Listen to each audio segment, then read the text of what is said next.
everyone, and welcome to my playthrough of the Banner Saga 2.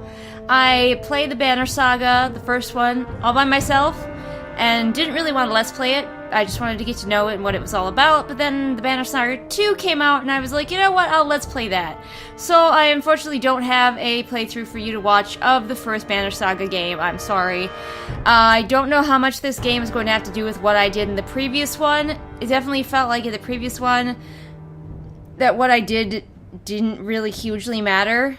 This guy, the guy on the left here, this motherfucker with one arm, is from the previous game, but I don't know, and I think this guy with the black hair is as well. She's not, with the spear.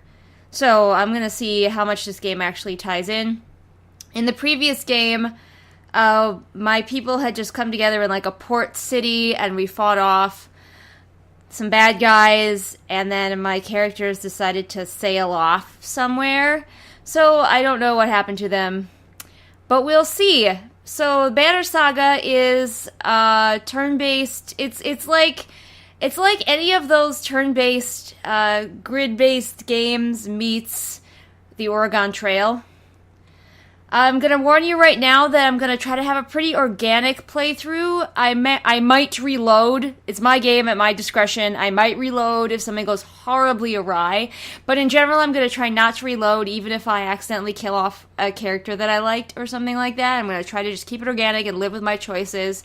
So if you are someone who gets easily angry at the person you are watching playing a game making bad choices, then you might not want to watch this, because you will probably get angry at me. But if you're not the kind of person who gets great rage when other people make mistakes, then feel free to continue watching. If you want, I'll just watch the recap real fast, and you can skip it if you want to. When the sun stopped in the sky, life continued as normal. Kinda. Then the stone-armored dredge reappeared. Ancient foes from the Her far expression. northern reaches. And the world was thrown into chaos. Giant Varl defenders were slaughtered. Their strongholds destroyed. I really like the animation of this game. It's gorgeous. Now Hakon is the Varl king and protects who is left of his race. Rook, a humble hunter and father of Alet, found himself leading frightened clansmen towards safety. His caravan crossed paths with Juno and Eyvind, two of the mysterious spellweavers known as Menders, who know something about the massive, mountain-breaking serpent on the loose. Yeah, that was not really dealt with in the first game.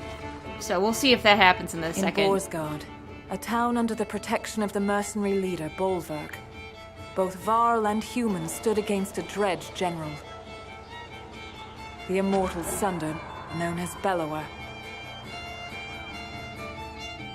Juno devised a way to stop Bellower, but it cost the life of one held dear.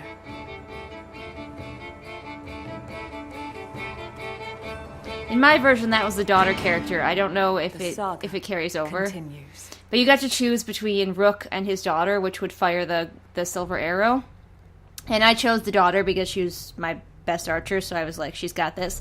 And so she died, unfortunately, at the end of my previous game, but I don't know if that matters. I don't even know if Rook is going to be in this game. But yes, we are fighting the dredge. Not that kind of dredge, McFly. But it looks like we've got centaurs this time. Let's see if this... And there's a giant serpent that's still totally on the loose. That was not dealt with in the last game. So let's see if this game deals with any of that stuff.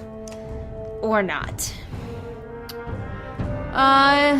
Imported save game.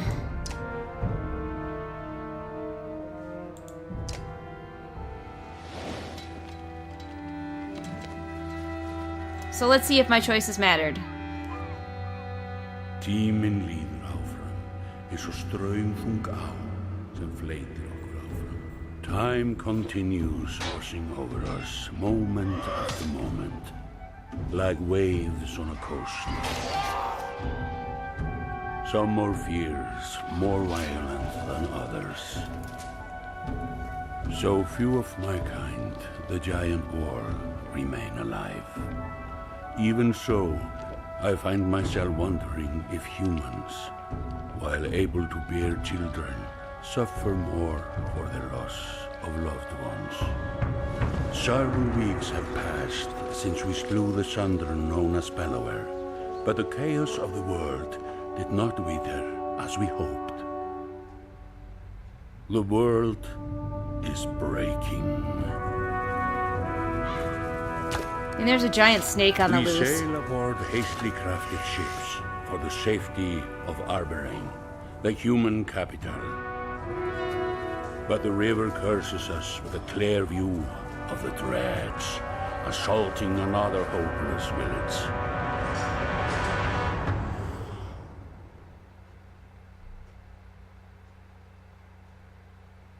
Well, that sucks. Loading now. The Dredge are always doing that. The Dredge are just like always going after the human village. There was an interesting moment in the previous game where we realized that the Dredge are kind of running from the snake and attacking us at the same time.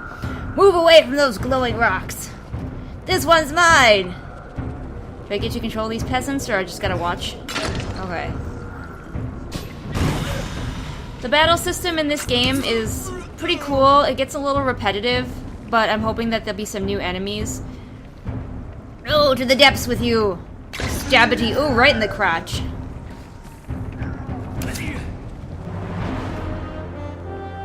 Don't worry! Archer Jesus is here! Keep killing them! Okay, well, we weren't gonna keep killing them before, but now that you said something.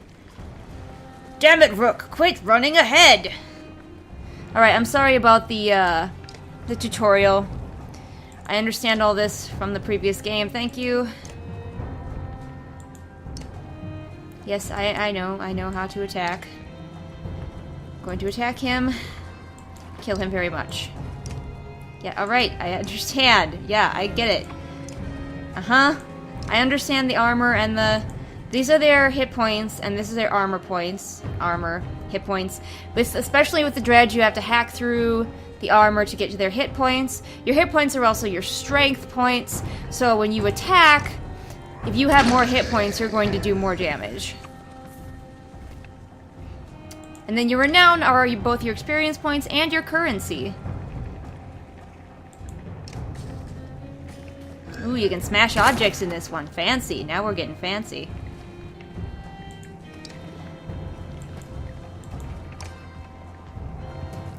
To go to the yellow space takes more willpower. Alright, using the ability.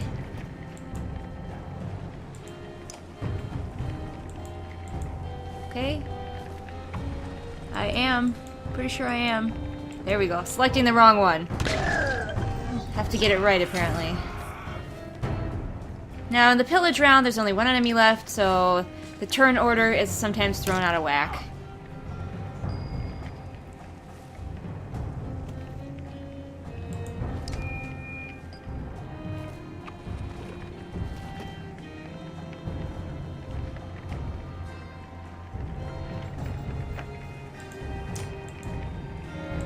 And I can use willpower to add extra points to my attack.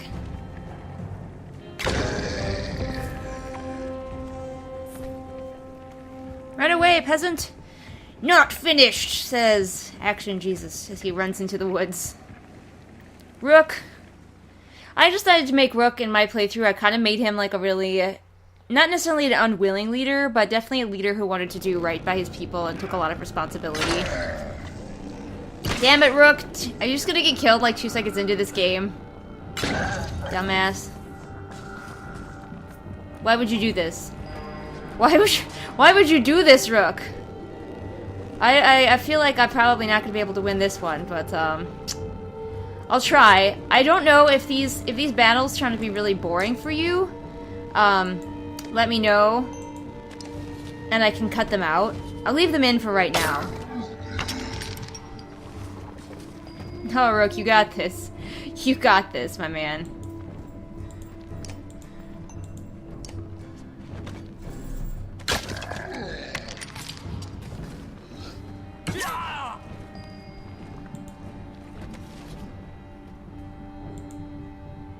Should run away into the woods, Rook.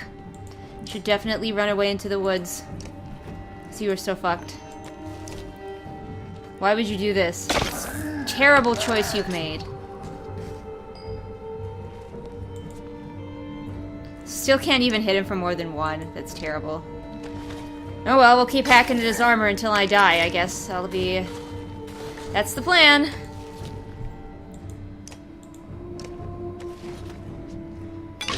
Just gonna put my back to this tree and let them come.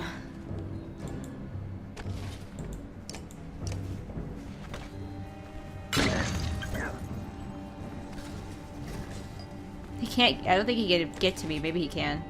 I don't know. Hang on a second. Rest.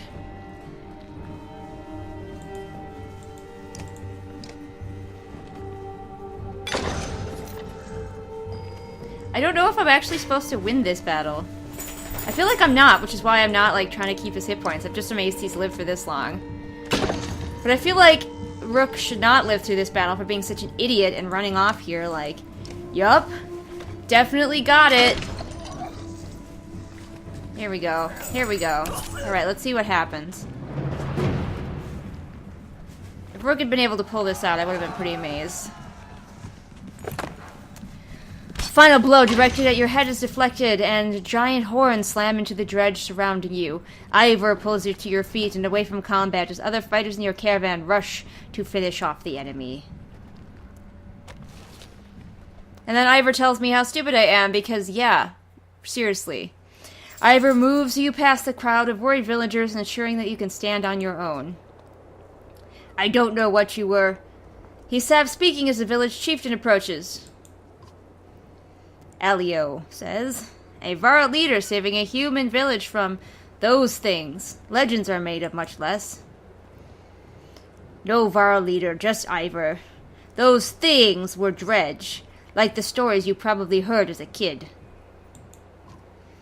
And it was Rook who ordered us to stop. And then he charged in like the crazy that he is. Forgive me, maybe it's the never-setting sun, or the dredge, or the deaths of so many of my clansmen. I am not myself. You have a harp. Is that a harp? The man's eyes appraise you, and he nods quickly. I am Elio. I'm probably pronouncing that wrong. The Scald. Were you trying to drive the dredge all the way back north by yourself? I'm gonna remain silent. The Scald looks back and forth between you and Ivor, unsure how to proceed. So I've heard rumors about the Sunder, Bellower, sacking Borsgard. More than a rumor, but he's been dealt with. By your clan? Your Sunder Slayers? This term makes Ivor wince and ends Elio's excitement. But what about the deep shaking in the ground? Only yesterday I felt a rumble like none before. Oh, that's probably just the giant snake. Yep. The serpent in the sun? Whatever that word is. I'm no holy man, but joking about dead gods feels wrong. About as opposite of bleh as it gets. I'm sorry, Radomir? As it gets. This one's determined to swallow us all. The Scald looks skeptical. Killing a Sunder is a big enough tale on its own for now. Then let's get ready to leave. Not to sound ungrateful, but this place, it's all we have. It's our home. And I have pretty hair ties in my hair. Don't be stupid. Wanting to defend what's yours isn't stupid. You know that. I know this village lost fighters today, so they have less of a chance of defending themselves tomorrow. Rook is right. I'd hoped their defeat here today would keep the dredge away. But when voiced, the Scald looks around at the small huts of his village. Borsgard is the only other place I've seen in my life. This small village is all my family knows. Are things really as tragic as you make them sound? Oh, fuck yeah. Probably worse. Elio looks back and forth between you and Ivor before nodding. Packing and tending to our dead will take some time, but I'll have everyone on the ship soon. Elio heads off to the village to organize supplies. People think we're heroes now. The world is breaking down in more ways than one. Ivor, one of the giants known as Varl, has fought the Dredge in the Northern Winters personally and killed the Sunder Rays and lost his arm to the Sunder Bellower. Didn't really bother him, though. He's like, hacked off an arm. No big. He has been by your side through everything, including the death of your daughter, and now you feel the weight of his full attention. I like this guy. He's cool. What you pulled back there, fighting the Dredge alone, was that tied to Alette at all?